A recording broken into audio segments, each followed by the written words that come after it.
Let's talk about helix knitting. So helix knitting is a technique that you can use to make stripes when you are working in the round. The traditional method of making stripes in the round is to take one color and knit an entire round in that one color, then drop that color, bring in your new color, make another entire round with that color, etc., etc.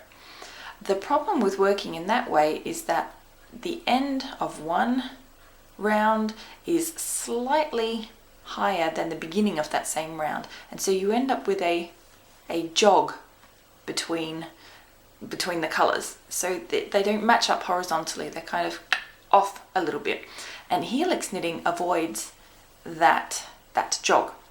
So in helix knitting we split the stitches per color.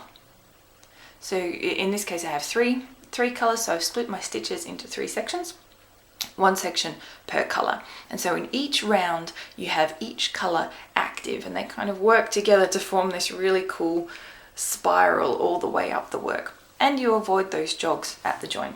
I've got an example here of helix knitting using 5 colors. So in this one I used 5 colors, and you can see the really cool spiral that it forms at the top.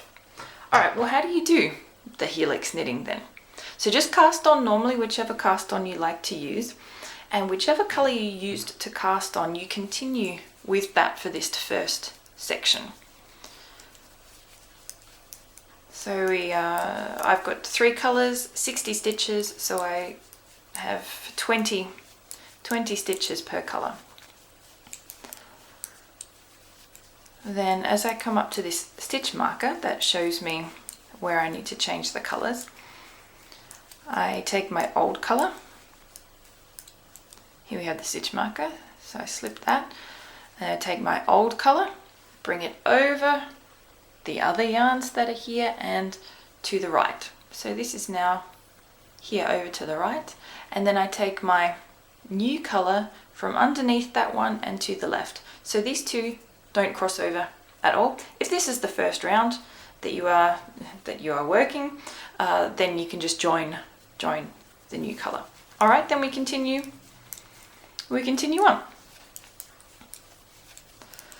So there are a couple of things to keep in mind when you are working this. One is to keep the yarns, the balls, organized on some kind of surface. If you don't organize them, keep them separate, then things can get very tangly very quickly.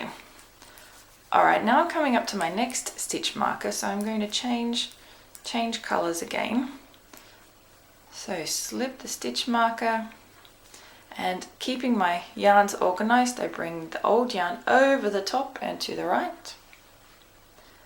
So here's my old one, and then I bring my new color underneath to the left.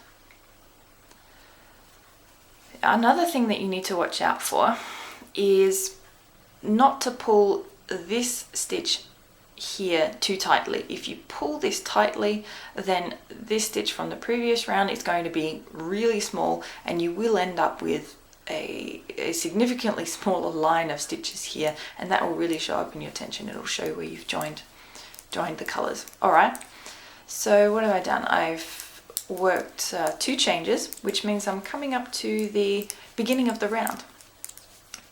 So I have stitch markers here in 2 different colors. In this particular case, the light colors mean just a simple color change, and this dark stitch marker then shows me that this is the beginning of the round. This one's a darker color. So this is the beginning of the round. And at the beginning of the round, you'll notice, well, there's no other color to use. There's nothing to change to. So at the beginning of the round, you just keep on going with the same color that you had before.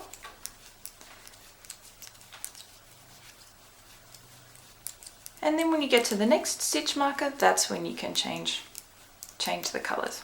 All right, do one more change, and then it will be up to you to continue with your helix knitting. All right, coming up to here. Alright, so slip the stitch marker, then we bring the old yarn over the top to the right, the new yarn underneath from the left. Don't pull this first stitch too tight, and off we go. So that, my friends, is Helix Knitting.